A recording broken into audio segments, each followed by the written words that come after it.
Olá, irmãos! Sejam bem-vindos ao programa da Escola Bíblica da Primeira Igreja Batista de Irajá. Aqui nós estudamos juntos a boa palavra de Deus.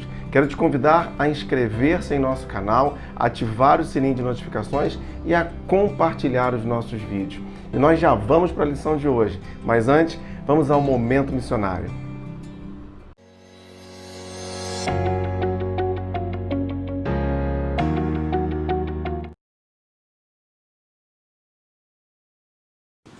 Bom dia, Igreja Missionária. Você pode tomar assento. Bom dia, você missionário que está em casa, você que está acompanhando. Seja muito bem-vindo à nossa celebração. Que o Senhor fale também ao seu coração. E hoje é o dia onde nós batistas estamos comemorando ou celebrando o Dia de Missões Nacionais. Essa data é uma data muito importante porque lembra do trabalho organizado. Missões é isso, é o trabalho organizado de nós levarmos a palavra, levarmos ações de compaixão e graça àqueles que carecem. Então, quando nós pensamos em missões, nós pensamos naqueles que têm carências. E nós somos aqueles que vão ao encontro dessas pessoas. Hoje, nós estamos aqui em nossa igreja iniciando a campanha de missões nacionais. Isso é muito bonito, porque quando nós pensamos em missões, nós pensamos em obediência.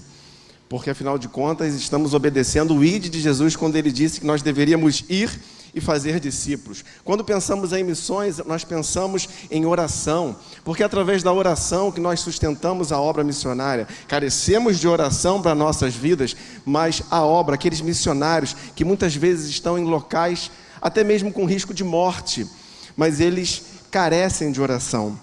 Essa semana nós publicamos um vídeo no YouTube aqui da igreja com o tema Histórias Missionárias. A Andressa, que é uma jovem aqui da igreja, que foi radical na Amazônia. Ela dizia que quando ela chegou lá num determinado local, após um bom tempo, a pessoa que a recebeu, que era uma senhora, ela falava: olha, você é fruto de oração. Então nós precisamos orar por missões, mas quando pensamos em missões, pensamos em amor. E esse é o tema da campanha de missões para esse ano. Porque Ele me amou. Porque Ele me amou, baseado no texto da primeira carta de João, capítulo 4, versos número 19, quando diz que nós amamos porque Ele nos amou primeiro. Então, porque Ele me amou, vamos repetir esse tema juntos, igreja? Porque Ele me amou. Você que está em casa, você pode também repetir isso, dizer, porque Ele me amou, porque é porque o Senhor nos amou que nós podemos amar. Então, porque Ele me amou, eu amo. Porque Ele me amou, eu tenho atitudes boas, atitudes voltadas para o meu próximo. Porque Ele me amou, eu multiplico discípulos, multiplico ações de compaixão e graça. Porque Ele me amou, eu oro. Eu sustento a obra missionária em oração. Porque Ele me amou, eu reparto aquilo que eu tenho. Porque o Senhor sustenta a sua obra. Sim, sabemos que a obra é dele, mas Ele já colocou em nossas mãos os recursos para que a sua obra seja sustentada. Então nós devemos ser aqueles missionários que sustentam a obra. Sabemos que esse ano é um ano diferente, um ano atípico. Não, estamos debaixo de algumas restrições necessárias, restrições sociais. Não podemos fazer como fizemos nos anos anteriores, feira missionária, toda aquela movimentação que é muito linda e que é muito importante para a igreja, que marca a vida da igreja. Mas nós podemos sim, mesmo com todas as limitações, fazer uma campanha que honre o nome do Senhor, uma campanha que engrandeça aquele que nos amou e que nos chamou. Missionário não é apenas aquele que vai, não é apenas aquele que está no campo, mas missionário é aquele discípulo que ama, que multiplica, que ora e que reparte. Seja você um missionário que ama, que multiplica, que ora e que reparte. Nós somos os missionários para esse tempo. Então eu queria orar agora consagrando, porque a partir de hoje você vai ouvir falar em todos os cultos sobre missões. Então eu queria orar agora consagrando essa campanha. Mas antes, deixa eu te dar uma sugestão. Pense, estabeleça alvos para a sua vida de atitudes de amor por alguém. Estabeleça alvos onde você se envolva em oração com o trabalho missionário. Estabeleça alvos onde você esteja cuidando, discipulando de alguém. E um alvo pessoal também, onde você possa repartir aquilo que o Senhor tem colocado nas suas mãos. Vamos orar, feche seus olhos. Senhor, nessa manhã nós entramos mais uma vez em Tua presença para consagrar todo o trabalho missionário que essa igreja, uma igreja missionária, tem feito, ó Pai. E não apenas o nosso trabalho, mas que as igrejas batistas que estão em campanha de missões, que elas têm feito, ó Pai. Pai, que os servos, cada um de nós, cada discípulo seja despertado, ó Pai, para o amor, para a multiplicação, para a oração, para o repartir, ó Pai. Consagramos cada vida que estará envolvida e pedimos a Tua direção. Guarda aqueles que estão nos campos, colocando a sua vida, deixando gastar-se, ó Pai, pela obra, e guarda aqueles que estão aqui. Nós também somos missionários, cremos nisso. Assim nós oramos em nome de Jesus. Amém. E nós seguimos estudando o tema A Doutrina Bíblica da Oração através da revista Compromisso. O título da lição de hoje é A Oração e os Nãos de Deus. Jeremias capítulo 33, verso 3 nos diz o seguinte: Clame a mim e eu responderei e lhe direi coisas grandiosas e insondáveis que você não conhece. Deus sempre responde nossas orações. Agora, isso não quer dizer que o Senhor sempre vai responder de maneira favorável. Muitas vezes Ele vai dizer, espere, outras vezes Ele vai dizer, não. Então, nós precisamos perceber que mesmo na palavra de Deus, vários personagens importantes tiveram respostas negativas às suas orações. Foi assim com Abraão, com Moisés, com Paulo e até mesmo com Jesus. É importante que nós estudemos sobre os nãos de Deus para nós, para que nós não nos frustremos se em algum momento isso acontecer conosco. Algumas pessoas podem pensar, poxa, mas por que o Senhor não atendeu a minha oração? Por que algumas pessoas recebem milagres e outras não? Por que algumas pessoas têm alívio e outras não? Então hoje nós vamos estudar algumas razões possíveis para os nãos de Deus. Primeiro ponto, Deus vê o que nós não conseguimos enxergar. O Senhor, Ele enxerga a nossa vida como um todo. A nossa percepção ela é muito limitada ao que nós já vivemos, ao passado e também ao presente. Mas o Senhor, Ele olha a nossa vida de uma maneira integral. Hebreus capítulo 4, verso 13, diz assim: Nada em toda a criação está oculto aos olhos de Deus. Tudo está descoberto e exposto diante dos olhos daquele a quem havemos de prestar contas. O olhar do Senhor é um olhar profundo e abrangente, incluindo aquilo que nós ainda não sabemos. O Senhor, Ele é capaz de enxergar aquilo que nós não conseguimos enxergar. Então, quando Ele diz não para alguma de nossas orações, Ele tem todos os elementos possíveis para estar respondendo da melhor maneira a nós.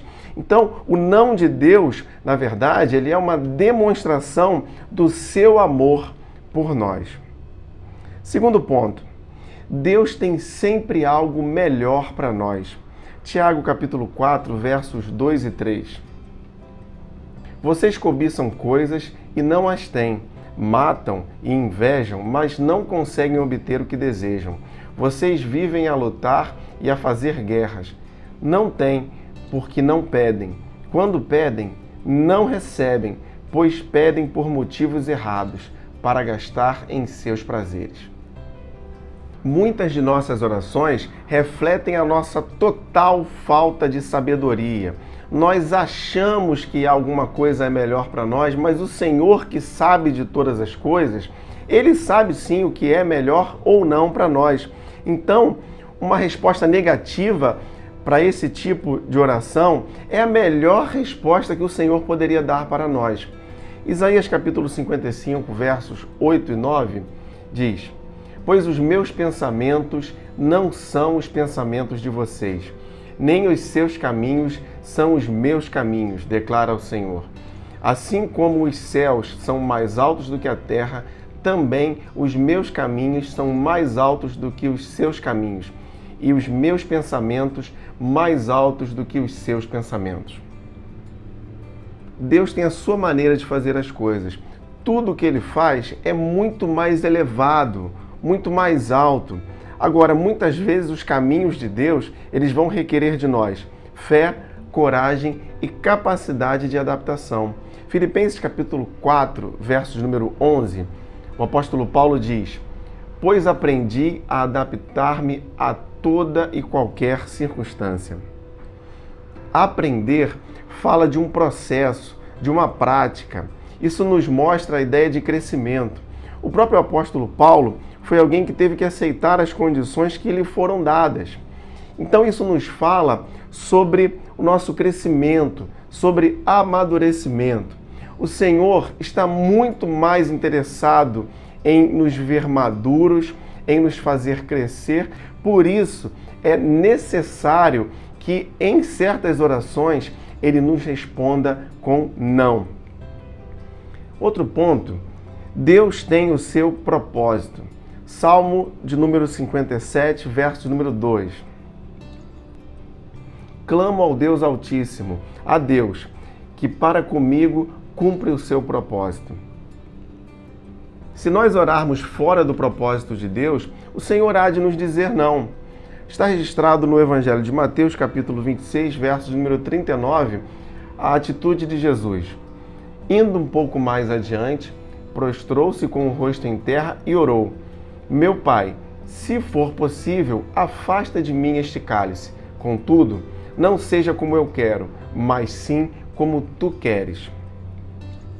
A oração de Jesus, ela traz primeiro um pedido, como ele diz: se for possível, afasta de mim este cálice. Mas ela também traz uma atitude de submissão, quando ele diz: contudo, não seja como eu quero, mas sim como tu queres. A vontade do Pai deve ser buscada por cada um de nós. Devemos ser submissos à sua vontade. Mas, como o apóstolo Paulo escreveu também em sua carta aos Coríntios, capítulo 4, versos 17 e 18, pois os nossos sofrimentos leves e momentâneos estão produzindo para nós uma glória eterna, que pesa mais do que todos eles. Assim, fixamos os olhos não naquilo que se vê, mas no que não se vê, pois o que se vê é transitório, mas o que não se vê é eterno. Devemos buscar primeiramente a vontade de Deus para nossas vidas, pois assim oraremos segundo a sua vontade. Os propósitos do Senhor para nós são muito mais elevados do que a nossa vida transitória. Outro ponto, sofrer em benefício de outras pessoas. Colossenses capítulo 1, verso de número 24. Agora me alegro em meus sofrimentos por vocês e completo no meu corpo o que resta das aflições de Cristo em favor do seu corpo, que é a igreja. Muitos em nossa sociedade perderam a dimensão do sofrimento. Acham que todos devem ser felizes em todo o tempo e devem evitar o sofrimento a qualquer custo. Mas há situações na nossa vida em que nós vamos enfrentar momentos difíceis, seja por algo ou por alguém. Então, o próprio apóstolo Paulo foi alguém que experimentou isso na sua vida. Paulo orava, como nós vemos aqui, sabendo que haveria de experimentar sofrimento por aqueles irmãos. Ele orava, como dissemos na lição anterior, não para que os crentes ficassem livres das lutas, mas para que o Senhor os fortalecesse para lutar. Essa deve ser a nossa oração. Nós devemos pedir que o Senhor nos fortaleça para lutar, que o Senhor nos fortaleça mesmo diante dos nãos que nós recebemos em nossas orações. Outro ponto, todas as vezes que Deus disser não, Ele dispensará a sua graça. Aqui nós vemos que o Senhor, Ele tanto nos ama, que quando Ele nos dá um não, Ele nos dá da sua graça como forma de nos sustentar. Vamos ver aqui mais uma vez o exemplo do apóstolo Paulo em sua segunda carta aos Coríntios, capítulo 12, versos de 7 a 9. Para impedir que eu me exaltasse por causa da grandeza dessas revelações, foi-me dado um espinho na carne, um mensageiro de Satanás para me atormentar. 3 vezes roguei ao Senhor que o tirasse de mim, mas ele me disse: minha graça é suficiente para você, pois o meu poder se aperfeiçoa na fraqueza. Portanto, eu me gloriarei ainda mais alegremente em minhas fraquezas, para que o poder de Cristo repouse em mim. Paulo havia orado 3 vezes para que o Senhor retirasse o que ele chama de espinho na carne. Ele recebeu um não do Senhor. O Senhor não atende a sua oração da maneira como Paulo queria. Mas é interessante nós vermos que quando o Senhor ele dá o não a Paulo, ele manifesta da sua graça na vida do apóstolo. É assim nas nossas vidas. Quando o Senhor nos dá um não, ele está manifestando da sua graça, do seu amor por nós. Ainda em 1 Coríntios capítulo 10, verso 13, não sobreveio a vocês tentação que não fosse comum aos homens. E Deus é fiel. Ele não permitirá que vocês sejam tentados além do que podem suportar. Mas quando forem tentados, Ele lhes providenciará um escape para que o possam suportar. Irmãos, nós não precisamos efetivamente de tudo o que pedimos, mas precisamos, sim, da graça do Senhor sobre nossas vidas. Então, quando nós recebemos um não de Deus, nós devemos nos lembrar que Ele já derramou a sua graça sobre nós. E concluindo a lição de hoje, quando nós estamos diante de um não do Senhor em nossas vidas, nós não podemos nos desesperar. Devemos ter em mente que o Senhor ele sempre age para o nosso bem. E Ele tem um propósito para nós, que é nos transformar à imagem de Jesus. Vamos orar? Vamos falar com Deus? Senhor, te damos graças pela Tua palavra. No dia de hoje nós clamamos que a Tua vontade seja feita em nossas vidas. Que nós possamos entender as Tuas respostas para nós, sejam elas positivas ou negativas. Trabalhe em nossos corações, cuida de nossas famílias. Assim nós oramos crendo que o Senhor tem o melhor plano, o melhor propósito para cada um de nós. Em nome de Jesus, amém. E se você gostaria de enviar a sua dúvida ou seu comentário sobre a edição de hoje, escreva para nós e nós ficaremos muito felizes em te responder. Você também pode nos seguir nas nossas redes sociais, EBD, Igreja de Irajá, e Missões Igreja de Irajá. Aproveite e também inscreva-se em nosso canal, ative o sininho de notificações e compartilhe os nossos vídeos. Muito obrigado por você estar conosco aqui no programa da Escola Bíblica da Primeira Igreja Batista de Irajá. E não se esqueça, leia, estude e entenda a Bíblia.